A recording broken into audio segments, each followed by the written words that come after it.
မကြခင်မှာပဲအဲလီတကူလုံးရရန်လာပြီးမျက်နှာမှာလည်းအမဲဆက်တွေပေါ်ပေါက်လာပါတယ်ဘေးထွက်ဆိုးကျိုးတွေကတော့စတင်လာပါပြီ။ဥမလဲဘာဖြစ်မှန်းမသိပါဘူး။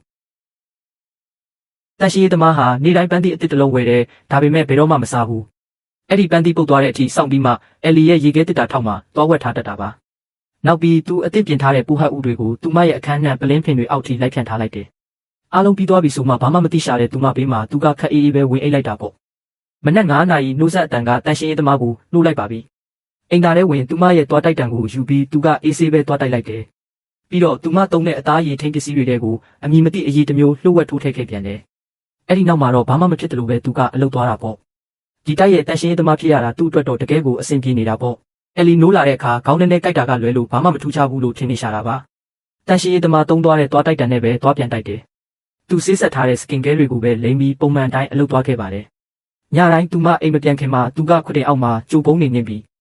သူမအိပ်ပျော်သွားပြီဆိုတာကိုမှန်တဲ့တေချာကြည့်ပြီးမှသူ့ရဲ့နောက်ထပ်ခြေလမ်းကိုစတာပါ။မျက်နှာဖုံးကိုစွတ်နှစ်ချိုက်စွာအိပ်ပျော်စေတဲ့ဆေးရည်ပလင်းကိုထုတ်ပြီးတော့ခွတ်တင်အောက်ကနေတိုးတိုးလေးထွက်လာခဲ့တယ်။တ िश ူးပေါ်ဆေးရည်စွပ်ပြီးသူမရဲ့နှာခေါင်းနဲ့ပါးစပ်ကိုအုပ်လိုက်ပါတယ်။စက္ကန့်ပိုင်းတွင်းမှာပဲဆေးကအစွမ်းပြသွားပြီးသူမသတိလစ်သွားပြီဆိုတာတေချာမှသူကစိတ်ချလက်ချနဲ့မျက်နှာဖုံးကိုချွတ်ပြီးသူ့ရဲ့ရုပ်ဆိုးလာတဲ့မျက်နှာကိုထုတ်ပြလိုက်တယ်။ဒီလိုပုံစံအတိုင်းရက်အနှဲငယ်ကြအောင်သူကထက်ခါတလဲလဲလုပ်ခဲ့တယ်။မကြခင်မှာပဲအဲလီတကူလုံးရရန်လာပြီးမျက်နှာမှာအမဲဆက်တွေပေါ်လာတော့တာပဲ။ဒါတွေကသူမသုံးနေတဲ့ဆေးရဲ့ဘေးထွက်ဆိုးကျိုးတွေဆိုတာသူမကတော့ဘယ်သိပါမလဲ။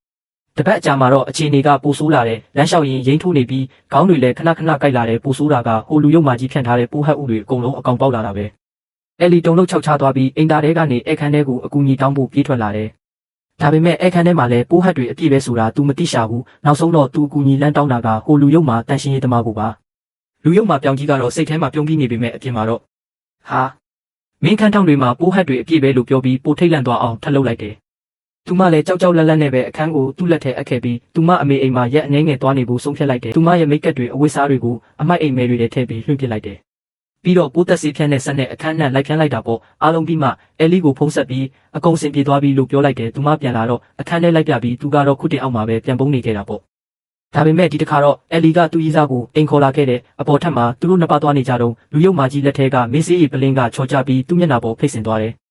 ချက်ချင်းမထွက်ရင်2 မိနစ်အတွင်းသူအိပ်ပျော်သွားတော့မှာပါ။သူလည်းမူးဝေနေတဲ့ကြားကတကားစီကိုဒီးတရိုင်နဲ့ပြေးတာပေါ့။ဒါပေမဲ့ကမန်းကရန်နဲ့မို့တော်မာပြီးယူမိခဲ့မှန်သိလိုက်ရတယ်။ဒီအချိန်မှာတော့လူရုပ်မာရဲ့စသိန်းကန်းတွေပေါ်ပေါက်လာတော့မှာပါ။